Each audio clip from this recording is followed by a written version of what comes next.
Saudi Arabia says while the investment atmosphere in South Africa is encouraging, there is room to improve on logistic solutions. This is the view of the country's Minister of Industry and Mineral Resources, Bandar bin Ibrahim Al-Khorayef, who points out that currency fluctuations and policy certainty are important for foreign investment worldwide. South Africa wants to attract investment and developments from Saudi Arabia that can assist with power troubles in the country. Speaking to the SABC earlier on today in Pretoria, Minister Al-Khorayef says they see South Africa as a gateway into the rest of the continent. South Africa hosted the 9th session of the South Africa-Saudi Arabia Joint Economic Commission. The relation between Saudi Arabia and South Africa is on a political level is a great relation. It is our job to use this as a foundation for the business community, also to see the opportunities that we can tap in Saudi Arabia or here in South Africa.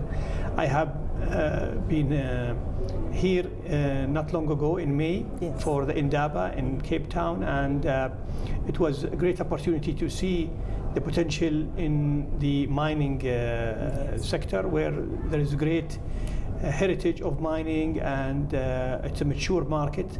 Where we are in Saudi Arabia, we are exploring this sector as part of our growth in our Vision 2030.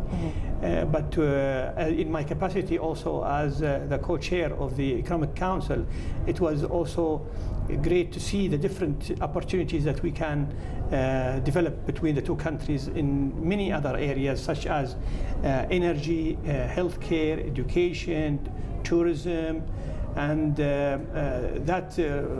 these sectors are all mutually of interest to both countries, be it in Saudi Arabia, where we see a lot of development in our economy to diversify, but also in sectors where education is important for our citizens, healthcare, more and more, and we have seen the pandemic how it's made the disruption in the supply chain that have happened globally allows for countries like Saudi Arabia and South Africa, with their locations being in very situated in great places to be able to use different capabilities in logistics, in manufacturing, in mining, to bridge the gap between the global community in strengthening the supply chain.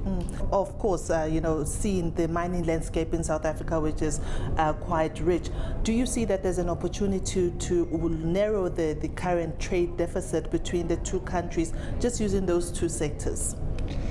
I believe so, yes. Yesterday, for example, we have seen one of the Saudi companies acquiring a South African company in the area of mining services in the transportation, for example. Logistics is very strong in Saudi, but we need also focus on logistics that is specifically targeting the mining industry.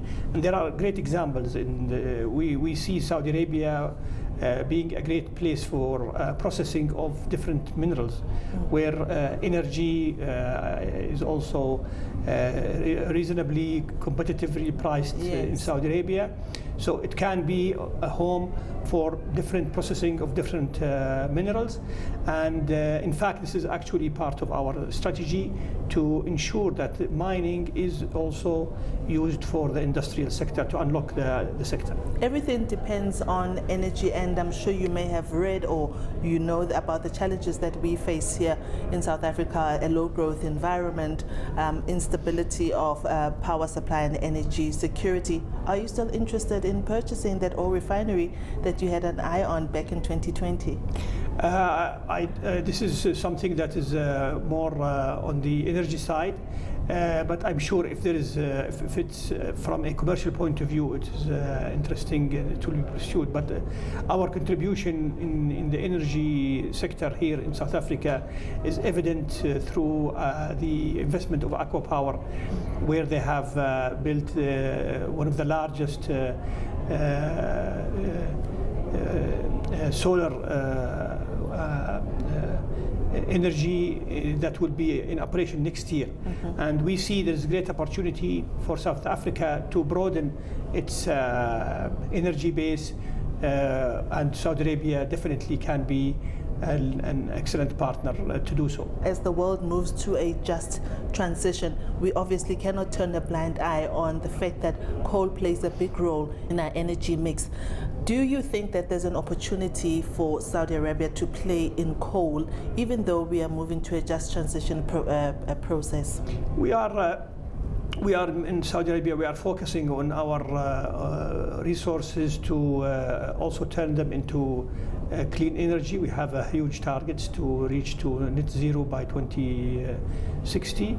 This is a very serious plan that is so definitely we can cooperate with different countries to help them reach their targets. Our investment in mining is also another way to support the local targets, but also global targets for net zero. As you know, different minerals are very much needed to support the challenges of the net zero targets, be it in solar or in wind, or in also in manufacturing of different components such as batteries and so on. Do you see challenges that can arise for the small business sector into investing in Saudi Arabia's small business sector?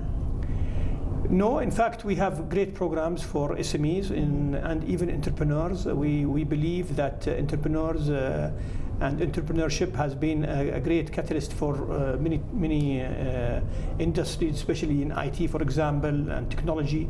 That's an area where we are very much interested. I just came from Silicon Valley to South Africa, and we can see the opportunities that are open. So we believe that Saudi Arabia could be a great home for small and medium businesses, even coming from South Africa, even also for entrepreneurs to come and explore the opportunities. When we look at the future of work, Your Excellency, mechanization plays a big role, particularly in the sector that you oversee. But there's also fear about that mechanization taking over the jobs role, which is a big issue here in South Africa. Our unemployment currently sits at more than 30%. What is your view with regards to mechanization, particularly in the mining sector, taking into consideration the future of work? I think this is an excellent question. In fact, in Saudi Arabia, our huge targets that we need to reach in mining or in the industrial sector are very much based on automation and advanced manufacturing and AI and so on. It is important. Fortunately, in Saudi Arabia, we don't have the challenge of the unemployment, yes, as it is the opposite in Saudi. The more we adapt to new technologies, the more it is suitable for our national citizens. So definitely in different countries face different challenges with automation, but my personal view is that it is something that we should not push back. We should adopt technology and try to see how we can open different opportunities for our citizens, train and scale and upscale the different individuals. Today, South Africa has great, technical capabilities in the area of healthcare. For example, you have great physicians and nurses. So it is our job as government is really to direct the young generation to choose the right sectors where they see future for themselves.